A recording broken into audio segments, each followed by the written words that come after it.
नमस्कार मित्रांनो, तुमचं स्वागत आहे माझ्या व्हिडिओमध्ये. आणि हा व्हिडिओ तुम्ही शेवटपर्यंत बघा. आणि ही गोष्ट आहे एका भाऊ आणि बहिणीची, जी आपल्या नात्यामध्ये त्यांनी कसं एकमेकांना जोडून ठेवलं ह्याची गोष्ट आहे. बहिणीने भावासाठी स्वतःचं शिक्षण सोडलं. 15 वर्षांनी भावाने जे केलं त्या पाहून तिचे डोळेतले अश्रू थांबले नाही. प्रत्येक भाऊ बहिणीचं नातं खास असतं, पण काही बहिणी आपल्या भावासाठी स्वतःची स्वप्नही त्यागतात. आजची कथा अशाच एका बहिणीची आहे. एका छोट्याशा गावात सीमा आणि तिचा लहान भाऊ अमोल राहत होते. वडील अचानक आजाराने गेले आणि घराची संपूर्ण जबाबदारी सीमावर आली. ती 12वीत शिकत होती आणि डॉक्टर होण्याचं स्वप्न पाहत होती. पण घरात पैसे नव्हते आणि अमोल अजून लहान होता. सीमाने कोणालाही न सांगता स्वतःचं शिक्षण सोडलं. ती दिवसभर लोकांच्या घरची कामं करू लागली. रात्री शिवणकाम करायची आणि जे पैसे मिळायचे ते अमोलच्या शिक्षणासाठी साठवायची. अमोलला मात्र वाटायचं की ताईला शिकायचंच नव्हतं. सीमाचे हात कष्टाने खरखरीत झाले, पण तरी तिने तक्रार केली नाही.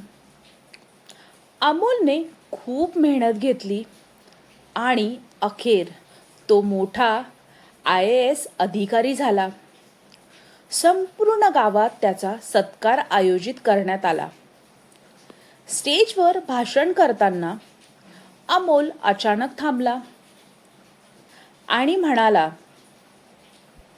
आज मी इथे उभा आहे कारण माझ्या आयुष्यात देवाने मला आईसारखी ताई दिलीये.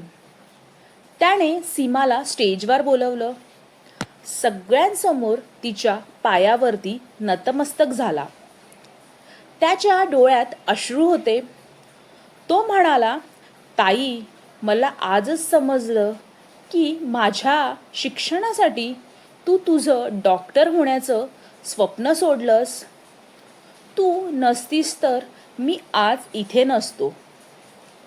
संपूर्ण सभागृह शांत झाला.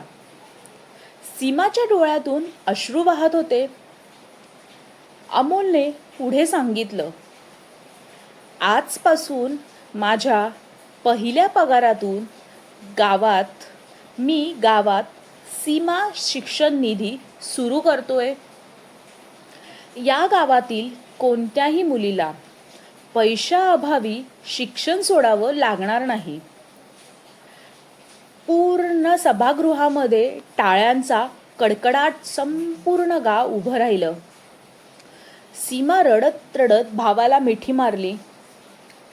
त्या दिवशी तिचा त्याग खऱ्या अर्थाने सार्थकी लागला होता. तर मित्रांनो, ह्या गोष्टीमधून आपल्याला ही शिकवण भेटते की आपल्या यशामागे अनेकदा कुणाचा तरी निस्वार्थ त्याग असतो. त्या व्यक्तीची ओळख, किंमत वेळेवरती ओळखा आणि तिचे उपकार कधीही विसरू नका.